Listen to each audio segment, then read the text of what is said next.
Sais-tu que boire de l'eau tiède à jeun au début de tes différents repas va agir comme un meilleur coupe-faim et surtout aider l'organisme à se réhydrater de manière optimum? En deux, la meilleure façon de profiter de tes fruits gorgés de vitamines, c'est de les consommer loin des repas.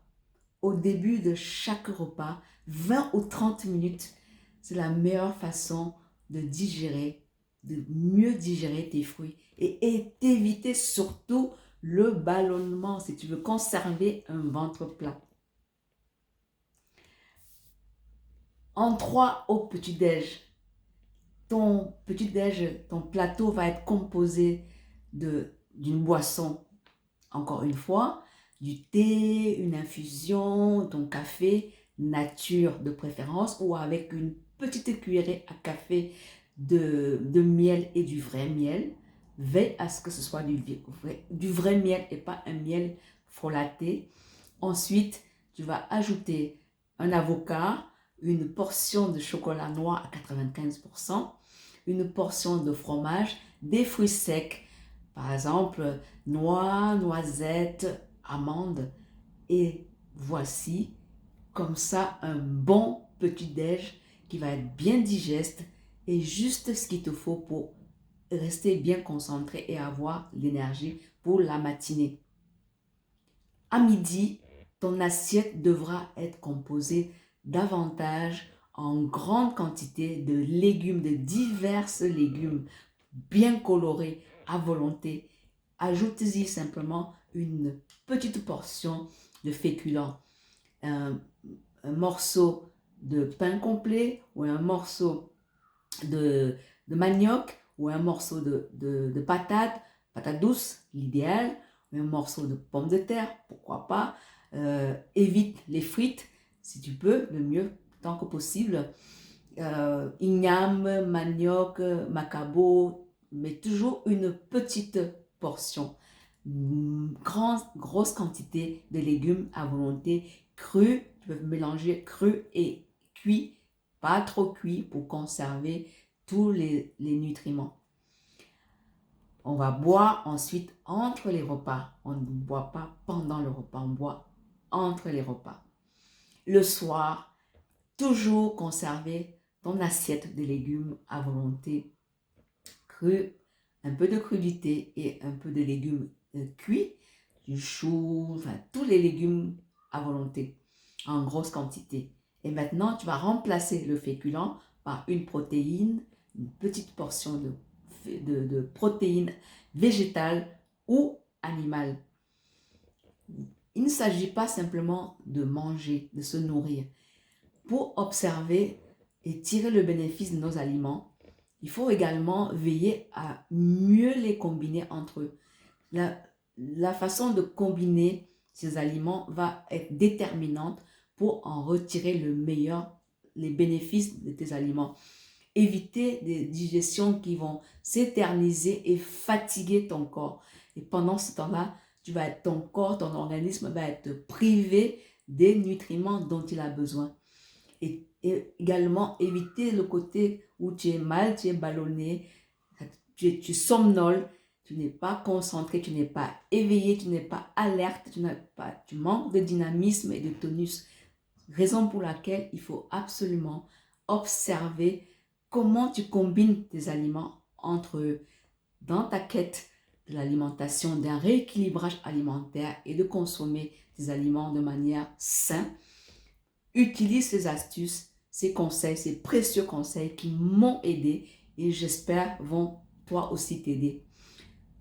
Dis-moi en commentaire, reviens une fois que tu auras éprouvé ceci, testé par toi-même, reviens me dire en commentaire, laisse-moi ton témoignage pour en faire bénéficier la communauté et surtout si tu en connais d'autres, partage. On va s'enrichir tous ensemble de nos différentes techniques, nos astuces pour rester en bonne santé. Je donne rendez-vous à ma prochaine vidéo. D'ici là, prends bien soin de toi et que Dieu te bénisse.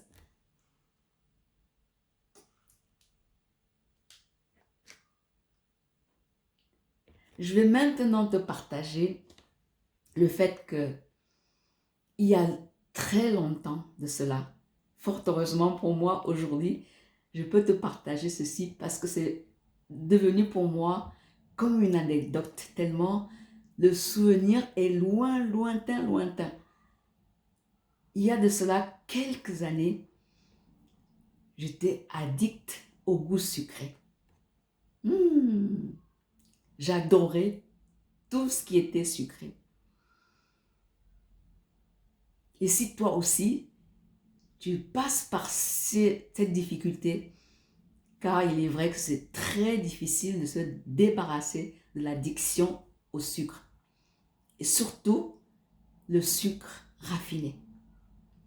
Voici 5 astuces qui m'ont aidé et qui, je l'espère, si tu les appliques scrupuleusement, vont toi aussi t'aider à te débarrasser définitivement de l'addiction au goût sucré. En 1, commence par identifier quelles sont les préparations, les aliments, les boissons qui contiennent beaucoup trop du sucre raffiné. En 2, évalue ta consommation de ces différentes préparations, de ces boissons qui contiennent beaucoup trop, en trop grande quantité, le sucre raffiné. En 3, arrête d'acheter et de consommer, que ce soit pour toi, pour la famille, de donner ces aliments, ces boissons-là, ces préparations et d'empoisonner ta famille et de t'empoisonner toi-même. En 4, prépare toi-même ces aliments. Cuisine pour maîtriser l'ajout du sucre dans tes préparations, dans tes boissons. C'est la seule manière de maîtriser ce que tu ingères, ce que tu mets dans ton organisme. Et enfin, la 5e astuce, c'est de commencer par diminuer.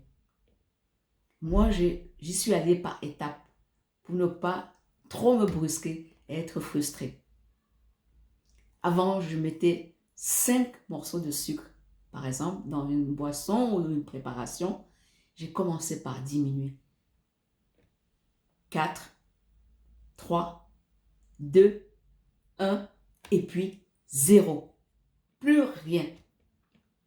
Mais ceci progressivement. C'est la meilleure façon de te garantir de réussir. Et aujourd'hui, je n'ai plus du tout de manque de goût sucré. En revanche, j'ai remplacé ceci avec la consommation des fruits gorgés en vitamines, bien meilleurs pour la santé et pour ma forme. Cela me permet de conserver mon poids de forme, de garder la ligne, un ventre plat. Et surtout, le moral, la bonne humeur et la gaieté. C'est tout le mal que je te souhaite à toi aussi qui a suivi cette vidéo jusqu'ici.